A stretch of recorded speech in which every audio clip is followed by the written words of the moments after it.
Hello everyone. तो हमने indexing topic खत्म कर लिया पूरा, ठीक है।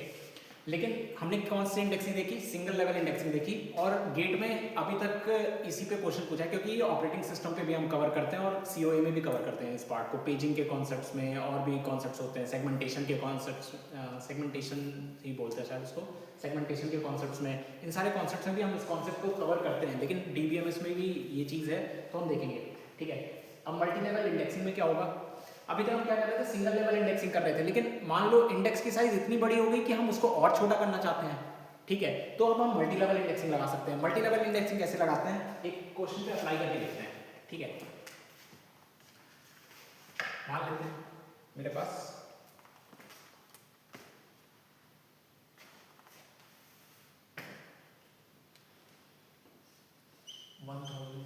रिकॉर्ड है, ठीक है, और 1000 इंडेक्स भी है, ठीक है। और एक ब्लॉक की साइज दे रखी है कितनी? एक ब्लॉक में कितने इंडेक्स हो सकते हैं? 10 इंडेक्स रखे जाते हैं, ठीक है। ऐसा कुछ दे रखा है और ठीक है, ऐसा कुछ है नहीं हमारे पास। तो अब देखो क्या है, 1000 रिकॉर्ड है हमारे पास, मतलब हमारे सेकेंडरी मेमोरी में ब्लॉक्स होंगे,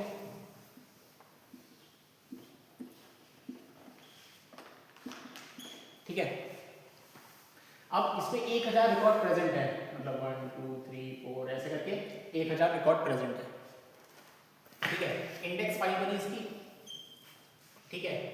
एक ब्लॉक में हम 10 इंडेक्स रखते हैं, 1 से 10 तक। मान लो क्या क्या होगा, की होगी और रिकॉर्ड पॉइंटर होगा, ठीक है। एक ब्लॉक में 10 इंडेक्स, तो टोटल कितने इंडेक्स हैं? हम लेट करके चल रहे हैं 1000 इंडेक्स हैं। तो अगर 10 इंडेक्स अगर एक ब्लॉक में रखे गए हैं तो 1000 इंडेक्स कितने ब्लॉक में रखे जाएंगे? 100 ब्लॉक में रखे जाएंगे। तो यहाँ पे नंबर ऑफ ब्लॉक्स कितने हैं? 1 2 डॉट डॉट डॉट 100 ब्लॉक्स, ठीक है। अब कोई आया मतलब मैंने सर्च किया, तो पहले मैं यहाँ पे सर्च करूंगा, ठीक है। तो यहाँ पे नंबर ऑफ सर्च कितने ब्लॉक में करनी पड़ी? 100। सिंगल लेवल इंडेक्सिंग की बात कर रहे हैं। देन यहाँ पे सर्च करने के बाद एक ब्लॉक और एक्सेस करना पड़ेगा। तो कितने ब्लॉक एक्सेस करने पड़े? 100 प्लस 1 ब्लॉक एक्सेस करने पड़े, मतलब 101 सर्च एक्सेस करने पड़े, इतने ब्लॉक में एक्सेस करने पड़े वर्स्ट केस में, ठीक है। अब अगर यही हम मल्टी लेवल इंडेक्सिंग में करते तो कितने ब्लॉक सर्च करने पड़ते, ये देखते हैं। तो हमारे पास ब्लॉक कितने सेम है, यही, ठीक है। मेमोरी में B0 B1 B2 और भी है, ठीक है। 1000 रिकॉर्ड यहाँ पे प्रेजेंट है। पहले लेवल इंडेक्सिंग की तो कितने ब्लॉक बने? 100 ब्लॉक बने, ठीक है। फिर से इसकी इंडेक्सिंग करो, एक ब्लॉक में 10 इंडेक्स आ सकते हैं। तो 10 इंडेक्स अगर एक ब्लॉक में आ जाते हैं, ठीक है, तो अब कितने इंडेक्स, कितनी एंट्रीज करनी है? डेंस के केस में 100 ही तो करनी है, तो अब 10 ब्लॉक लगेंगे। तो एक लेवल, फर्स्ट लेवल ये थी, सेकंड लेवल इंडेक्स है जिसमें कितने ब्लॉक लगे? 10 ही तो ब्लॉक लगे इनको रिप्रेजेंट करने के लिए, ठीक है। 1 2 10। लेकिन अभी भी मेरा मन नहीं भरा, एक और लेवल इंडेक्सिंग करते हैं। तो 10 इंडेक्स एक ब्लॉक में आते हैं, ठीक है। तो 10 इंडेक्स ही तो थे, तो 10 इंडेक्स अगर एक ब्लॉक में आ रहे हैं तो अब हमें कितने ब्लॉक लगेंगे? एक ही ब्लॉक तो लगेगा, क्योंकि इनका ही तो इंडेक्स स्टोर कराना है। तो एक ब्लॉक में इनका इंडेक्स आ गया, सबका ही आ गया, ठीक है। तो ये क्या हो गया? थर्ड, ठीक है। एक ब्लॉक में 10 इंडेक्स, ठीक है। तो अब इनकी इंडेक्सिंग करनी है 10 की, ठीक है। तो इसमें कितने आएंगे? एक ही ब्लॉक में तो आ जाएंगे 10 इंडेक्स, ठीक है। तो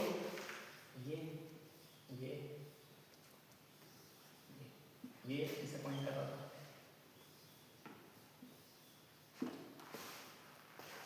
ठीक है। अब देखो कितने सर्च लगे। अब मैं आया सर्च करने, तो पहले यहाँ पे सर्च परफॉर्म करूंगा, ठीक है। इससे फिर एक सर्च इसमें लगेगी, एक सर्च यहाँ लगेगी, तो मुझे ये एक पॉइंटर देगा इस इंडेक्स में भी एक सर्च लगेगी। देन मुझे मिल जाएगा इस वाले इंडेक्स का। अब इसमें हमें एग्जैक्ट पॉइंटर मिलेगा, एक सर्च इसमें लगेगी, फिर एग्जैक्ट एक यहाँ पे कहीं होगा। तो कितने सर्च में काम हो गया, एक कितने मतलब ब्लॉक्स को एक्सेस करके काम हो गया, 1 2 3 4 ब्लॉक में काम हो गया हमारा। तो मल्टी लेवल इंडेक्सिंग अच्छी है या single level? Multi level indexing अच्छी हुई ना, जब हमें 4 ही ब्लॉक एक्सेस करने पड़े, और यहाँ पे कितने करने पड़े, 1 0 1। ठीक है, तो ये कॉन्सेप्ट था लेवल इंडेक्सिंग देखी। ठीक है, अब सिंगल लेवल इंडेक्सिंग के बाद हमने मल्टी लेवल इंडेक्सिंग देखी, और मल्टी लेवल इंडेक्सिंग के बाद अब क्या देखेंगे हम, इससे और क्या इफिशिएंट वे हो सकते हैं किसी चीज को, डेटा को स्टोर कराने के हमारे हार्ड डिस्क से, ताकि हम उसको इफिशिएंट वे में एक्सेस कर सकें। हाँ, B प्लस T। ठीक है, अब इन दोनों पे डिस्कस करेंगे। ठीक है, एक चीज रह गया था, यहाँ पर कैसे स्टोर हो रहे थे, ये कैसे होंगे, यहाँ पे ये डेंस होंगे। ठीक है, लेकिन अब यहाँ पर क्या है कि एट्रीब्यूट एक ही बार तो आ रहा होगा, 1 2 3 ऐसे ही तो आ रहे होंगे, तो इनको डेंस बनाने की जरूरत थी क्या? मल्टी लेवल इंडेक्सिंग में एक चीज हमेशा याद रखना कि पहला लेवल अगर है तो वो डेंस होगा, लेकिन बाकी के लेवल उससे ज्यादा इंडेक्सिंग कर रहे हैं तो वो हमेशा स्पार्स होंगे। ठीक है,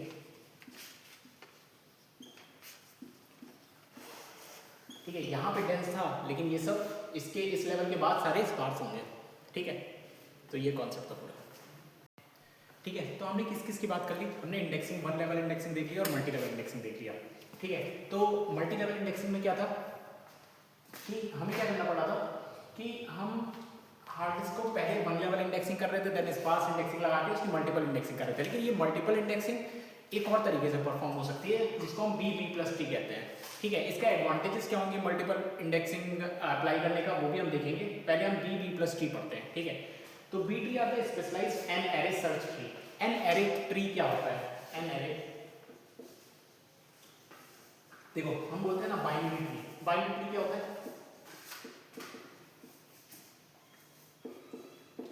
जिसके एटमोस्ट 2 चिल्ड्रन। ठीक है, इसी तरह होता है 3 एरे, एटमोस्ट 3 चिल्ड्रन। ठीक है, इसी तरह एन एरे होता है, 3 एरे बोलने का मतलब इसके मैक्सिमम 3 चिल्ड्रन हो सकते हैं। इसी तरह 4 एरे होता है। ठीक है, इसी तरह अगर हम किसी नोड के n नंबर ऑफ चिल्ड्रन बना पा रहे हैं तो वो क्या कहलाता है, एन एरे ट्री। तो ये क्या होता है, BTS specialized n ary search tree. इसको हम जब ट्रीज कॉन्सेप्ट पढ़ेंगे ना डेटा स्ट्रक्चर में, तो भी हम इसकी बात करेंगे। अभी फिलहाल हम सर्चिंग के पॉइंट ऑफ व्यू से देख रहे हैं, तो उसको देखते हैं। B प्लस T इसी का एक वेरिएशन होता है, दोनों में क्या डिफरेंस है ये भी हम देखेंगे। लेकिन पहले इन दोनों की कॉमन प्रॉपर्टीज होती है कुछ, वो पहले देखते हैं प्रॉपर्टीज।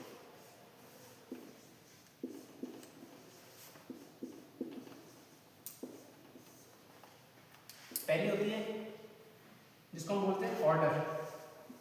ऑर्डर क्या बताता है, मैक्सिमम नंबर ऑफ चाइल्ड। ठीक है, मैक्सिमम कितने चाइल्ड हो सकते हैं, n हो सकते हैं, maximum a node can have. ठीक है, मैक्सिमम n बताता है ऑर्डर। ठीक है, अब दूसरी प्रॉपर्टी क्या होती है, अगर फॉर रूट नोड के लिए पहले देखते हैं, नोड किसको कहते हैं, अगर कोई ट्री है तो ये क्या होती है, नोड होती है। ये भी क्या है, नोड है। ये सारी क्या कहलाती है, नोड कहलाती है।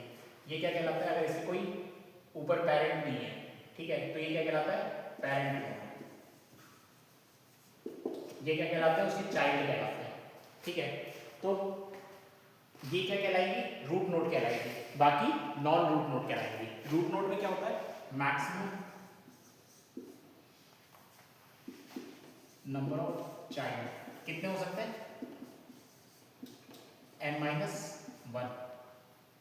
ठीक है, और मिनिमम कितने हो सकते हैं रूट पर,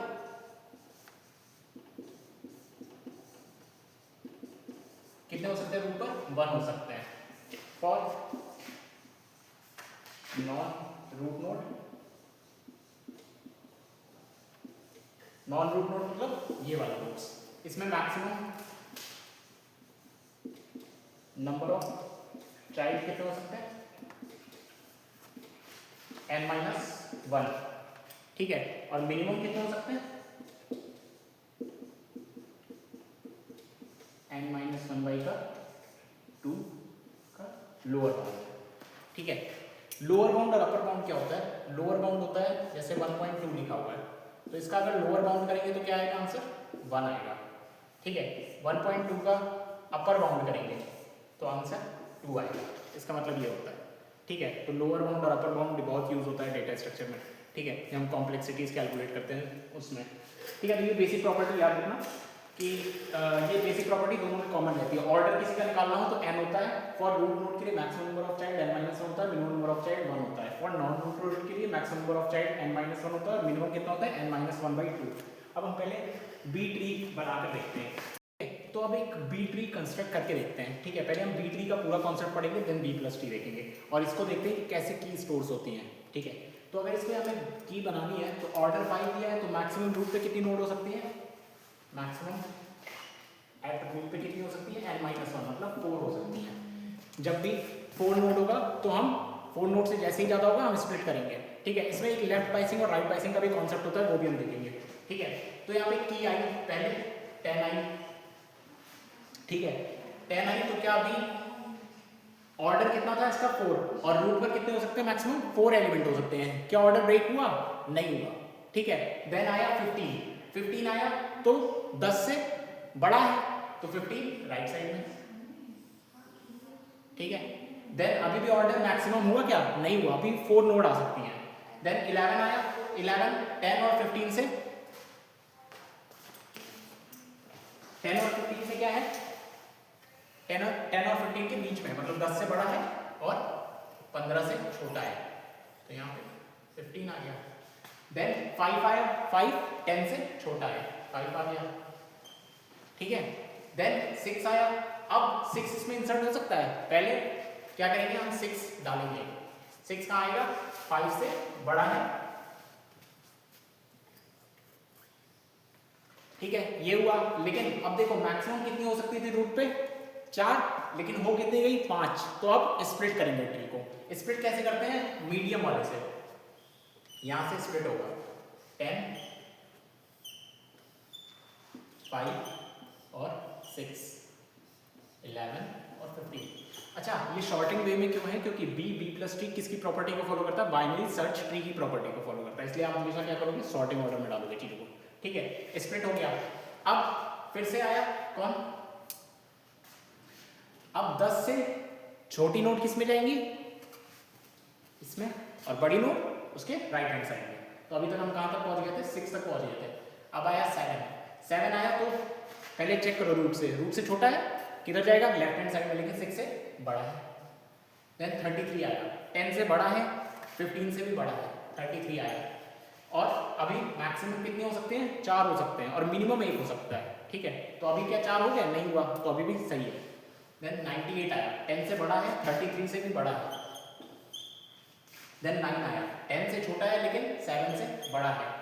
ठीक है, मैक्सिमम आ गए हैं दोनों के। अब अगर कोई और ऐड होगा तो अब स्प्लिट करना पड़ेगा। 17 आया, 10 से बड़ा है और 15 से भी बड़ा है, तो इनके बीच में आएगा 11 15 और 17। ठीक है, मिड 17 यहां से ब्रेक हुआ तो अब ये 17 किसके पास जाएगा, 10 और 17। क्यों यहां 17 आया, क्योंकि मैक्सिमम कितने नोड हो सकते हैं यहाँ पे, 4। तो 17 जब ब्रेक होगा तो ये कहां आ जाएगा, 10 के पास। अब 10 के लेफ्ट हैंड साइड में कौन कौन आएगा, 5 6 7 9।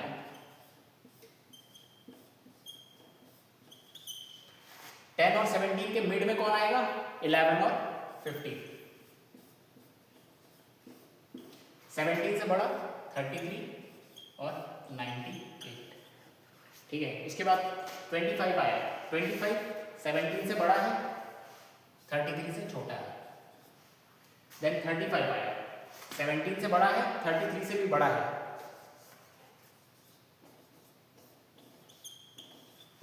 ठीक है, तो ये आया हमारा फाइनल ट्री। ठीक है, तो एक चीज याद रखना, जो भी इनका लीव होता है ना, वो हमेशा कैसे होगा, सेम मतलब कह सकते हो सेम हाइट पर होगा, ऐसा बोल सकते हो। ठीक है, तो हमेशा याद रखना B+T में दोनों में ऐसा ही होगा, जो लीव्स नोड आएंगे वो सेम किस पे होंगे, हाइट पर होंगे। ये इंपॉर्टेंट पॉइंट अभी मैं लिखवाऊंगा, ठीक है। तो ये आया। अब डेटाबेस में कैसे स्टोर हुआ होगा, डेटाबेस में क्या होगा ना, हम मल्टी लेवल इंडेक्सिंग कर रहे थे, कुछ उसी टाइप का है। हर के साथ एक रिकॉर्ड पॉइंटर अटैच होगा, 10 वाली एंट्री, 17 वाली एंट्री, 5 वाली, 6 वाली, 7 वाली, 8 वाली, 9 वाली, ऐसे एग्जीक्यूट होगा। आपको ढूंढना होगा तो आप पहले रूट पर आओगे, फिर देखोगे कौन सी एंट्री ढूंढ रहे थे, मान लो 6 ढूंढ रहे थे, 10 से छोटा है, फिर इसमें आओगे, फिर 5 पे आए, 5 से बड़ा है मतलब इसके आगे होगा, तो आपको मिल जाएगा 6 पे जाके एक ब्लॉक सर्च लगाओगे, डेटा मिल जाएगा। ऐसे स्टोरेज होगी, ठीक है। एक और क्वेश्चन देखते हैं बीटी का, फिर हम जनरलाइज रिजल्ट लिखेंगे इसके, ठीक है, क्योंकि हो सकता है आपको लेफ्ट बाइसिंग और राइट बाइसिंग थोड़ा कम लगा हो, ठीक है। तो मैक्सिमम कितनी हो सकती है रूट नोड पे, n-1 3 हो सकती हैं, ठीक है।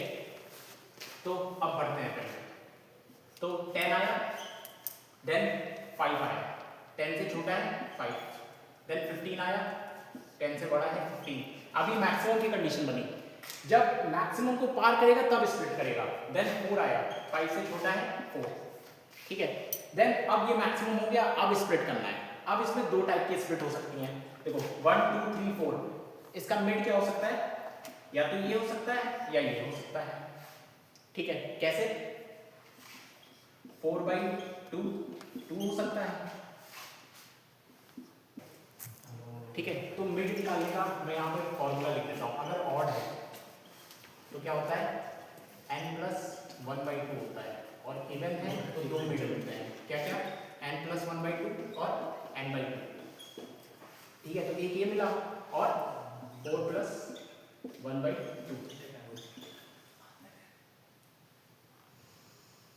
4/2 + 1 होता है, सॉरी ये फॉर्मूला 4/2 n/2 + 1, ठीक है। 4/2 + 1, तो ये 2 हुआ, और 2 मिड आया, तो 2 आया और 3 आया, ठीक है। तो ये भी मिड आया और ये भी मिड आया। तो अब स्प्लिट दो तरीके से हो सकती है। अब दोनों स्प्लिट को क्या कहते हैं, ठीक है। एक स्प्लिट होती है लेफ्ट बाइसिंग,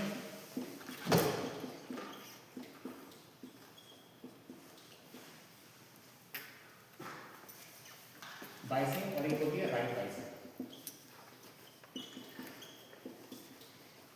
ठीक है। लेफ्ट बाइसिंग क्या होती है, आप क्या करोगे, लेफ्ट वाले से इसको ब्रेक करना शुरू करोगे, और राइट बाइसिंग राइट से करोगे। लेकिन होल ट्री में ये याद रखना, अगर लेफ्ट बाइसिंग शुरू किया तो लेफ्ट बाइसिंग, और राइट बाइसिंग शुरू किया तो राइट बाइसिंग। और आपको क्वेश्चन अगर पूछेगा इस पे गेट में, तो वो आपको देगा कि लेफ्ट बाइसिंग से करो या राइट बाइसिंग से करो, ठीक है।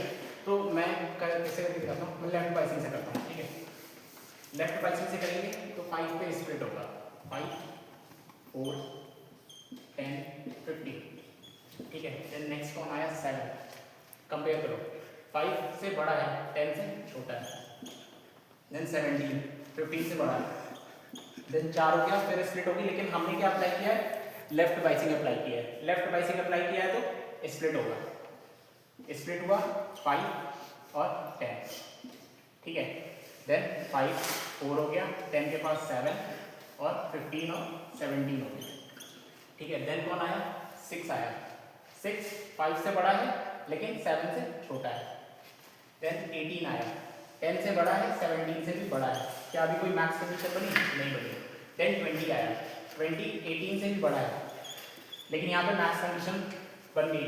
देन हम लेफ्ट बाइसिंग लेकर चल रहे तो 17 पे स्प्लिट होगा, 17 पे स्प्लिट हुआ तो क्या बना, 5 10 17 4 6 7,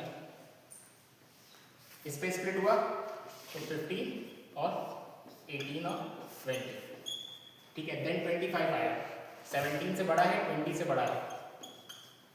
देन 35 आया, 25 से भी बड़ा है 35। देन फिर से स्प्लिटिंग होगी, ऊपर भी आया। अब देखो, अब यहाँ पे 2 लेवल की स्प्लिटिंग होगी, ठीक है। पहले इस लेवल पे स्प्लिटिंग होगी तो 20 ऊपर जाएगा लेफ्ट बाइसिंग से, तो क्या हुआ, 5 10 17 20, 5 पे क्या आया, 4 6 7 15 18, और इधर 25 और 35। लेकिन एक चीज और देखो, आपको हर नोड पर ये सेटिस्फाइड करवाना है। यहां पर क्या हुआ, फेल हो गया, तो अब यहाँ पे दोबारा स्प्लिट होगी, दोबारा स्प्लिट लेफ्ट बाइसिंग से 10 ऊपर, तो फाइनल क्या बना 10, 5, 17, 20। अब इस 5 के लेफ्ट हैंड साइड पे 4 था और राइट हैंड साइड पे कौन था 6 और 7, ठीक है। 17 के और 10 के बीच में कौन था 15, 17 के राइट हैंड साइड पे 18 और 20 के राइट हैंड साइड पे 25 और 35। तो एक चीज नोटिस किया कि जब भी स्प्लिटिंग होगी लीफ नोड क्या होनी चाहिए, सबकी एक ही लेवल पे होनी चाहिए, ठीक है। कभी ऐसा नहीं होगा आप स्प्लिटिंग करो इसमें एक ही नोड बची और उसमें दो हाइट हो गई, ठीक है। बी प्लस टी की खासियत है कि हमेशा लीफ नोड किस पे होंगी, सेम लेवल पे होंगी, ठीक है। देन आता है 35 पे हो गया था, देन 40 आया, 40 क्योंकि 20 से बड़ा है 35 से भी बड़ा है, 23 आया, 20 से बड़ा है लेकिन 25 से छोटा है, ठीक है। तो 23, 25, लेकिन फिर यहाँ स्प्लिटिंग होगी, स्प्लिटिंग हुई 25 ऊपर जाएगा लेफ्ट बाइसिंग से, तो 25 ऊपर जाएगा तो ये क्या बन जाएगा, मैं इसी में कर देता हूँ, तो 25 आ जाएगा और ये क्या बन जाएगा 23, इसका चाइल्ड बन जाएगा 35 और 40 यहाँ पे, ठीक है। और फिर फाइनली 37 35 से बड़ा है तो इसके राइट में 35 और 37, ठीक है। ये पूरा इसका ट्री बनेगा। अब इसका डेटाबेस समझें कि कैसे इंडेक्सिंग हुई।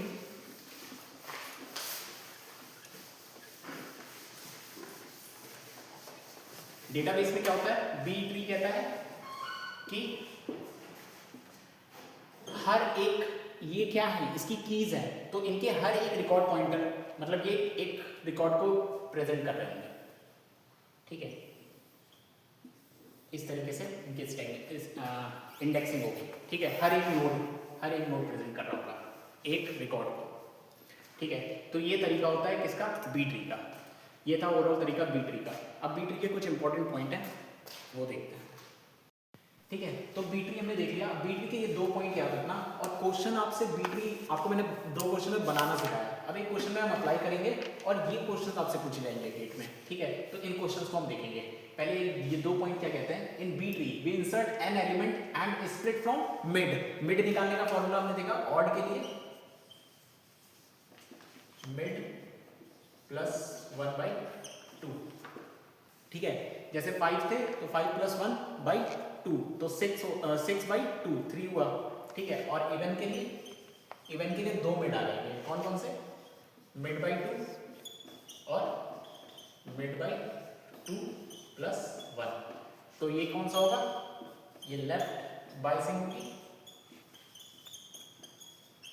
और ये राइट बाइसिंग। और क्वेश्चन में अगर गिवन है आपको लेफ्ट बाइसिंग से करना है तो आप लेफ्ट बाइसिंग लेकर चलोगे, अगर राइट बाइसिंग गिवन है तो राइट बाइसिंग लेकर चलोगे, ठीक है। कुछ नहीं दिया है तो आप जनरली हम लेफ्ट बाइसिंग लेकर चलते हैं, ठीक है। नहीं दिया है कुछ तो लेफ्ट बाइसिंग लेकर चलो बाय डिफॉल्ट, ठीक है।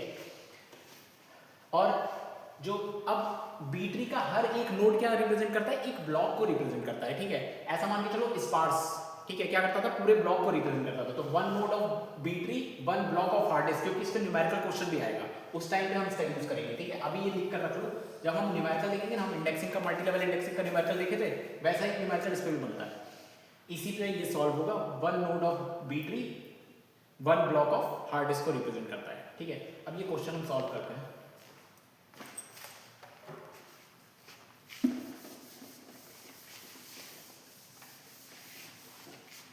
ठीक है, ट्री बनाते हैं पहले। तो ऑर्डर कितना है 3, तो मैक्सिमम नोड कितनी हो सकती है रूट पर, मैक्सिमम हो सकती है n-1 मतलब 2, ठीक है। पहले 10 आया 10 लिखा, देन 5 आया 5 लिखा, देन 6 आया, 10 से छोटा है लेकिन 5 से बड़ा है तो मैं इसी में 5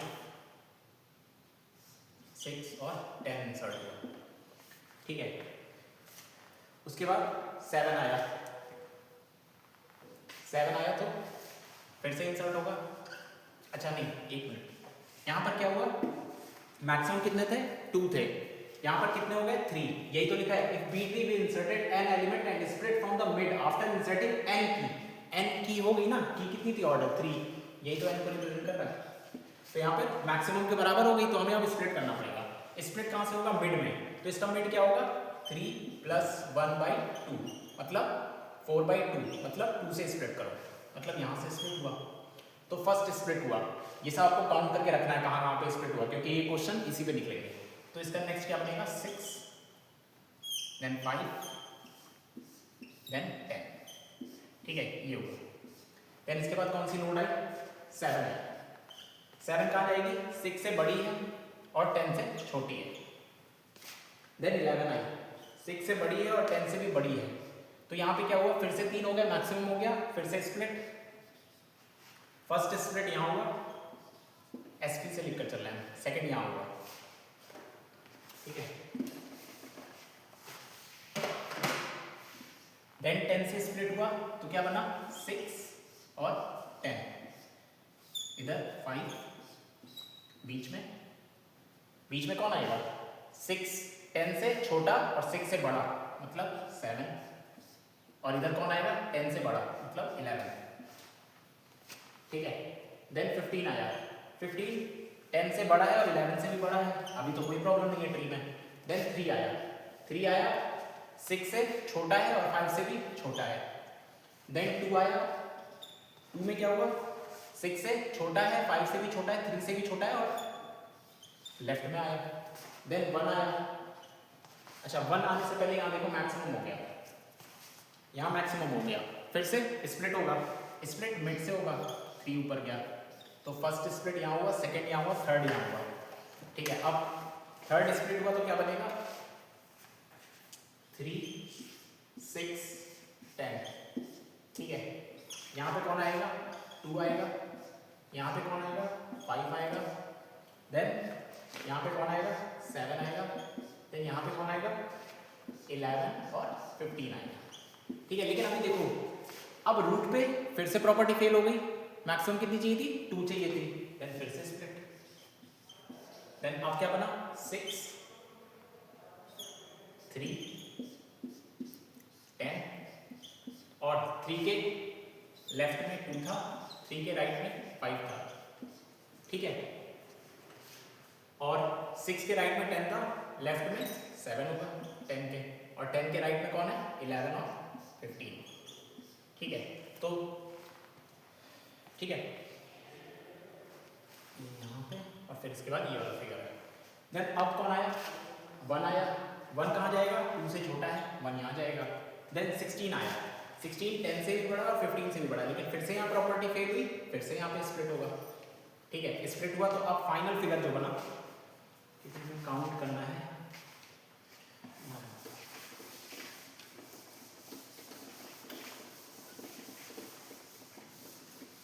फाइनल फिगर जो बना हमारा क्या बना 6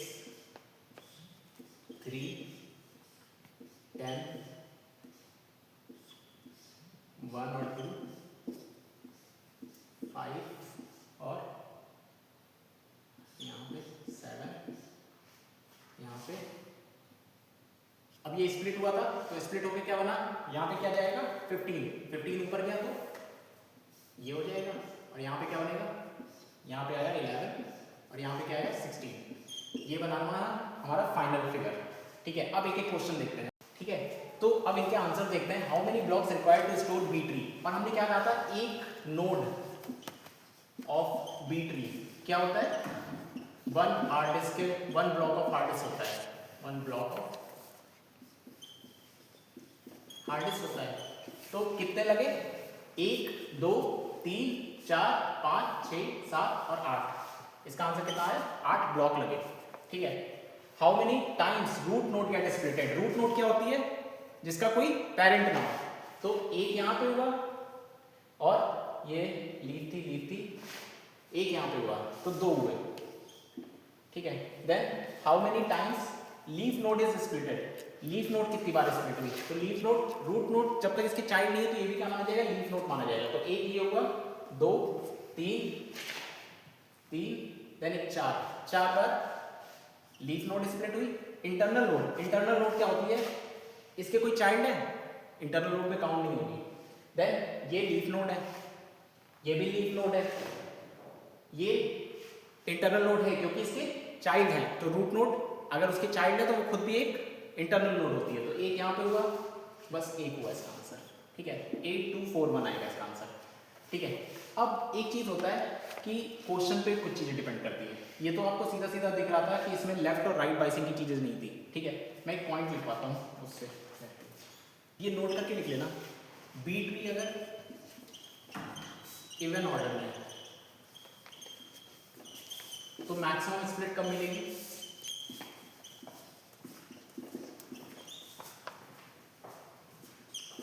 मैक्सिमम स्प्लिट कब मिलेगी? जब राइट बाइसिंग में करोगे।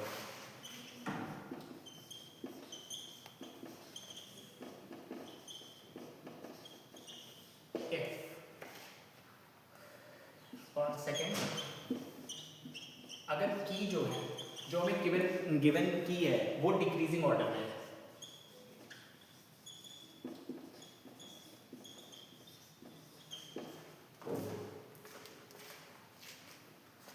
तो मैक्सिमम स्प्लिट कहां पर मिलेगी?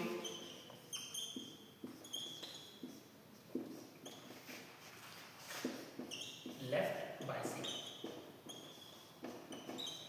ठीक है। ये 2 पॉइंट याद रखना हमेशा, ये थ्योरी में पूछ लेता है और जब हम डीबीएमएस के क्वेश्चन सॉल्व करेंगे ना तो मैं इन पे क्वेश्चन भी करवा दूंगा, ठीक है। अगर बी ट्री इवन ऑर्डर में है तो मैक्सिमम स्प्लिट कहाँ मिलती है? राइट बाइसिंग में मिलती है। और की अगर डिक्रीजिंग ऑर्डर में तो मैक्सिमम स्प्लिट लेफ्ट बाइसिंग में मिलेगी, ठीक है। मान लो आपसे क्वेश्चन गेट में कहा कि डिक्रीजिंग ऑर्डर में आपको की दे रखी है और ये नहीं पता है लेफ्ट में तोड़ना है या राइट में तोड़ना है, लेकिन वो पूछ रहा है मैक्सिमम स्प्लिट कितनी पॉसिबल है, तो आप क्या करोगे? मैक्सिमम स्प्लिट निकालने के लिए उसको लेफ्ट बाइसिंग में करना, ठीक है। ये कब चेक होगी? जब इवन ऑर्डर आ जाएगा, तभी ये दोनों चेक करना, ठीक है। अदरवाइज तो ऐसे स्प्लिट नॉर्मल चलेंगे, ठीक है। ये पूरा था बी ट्री।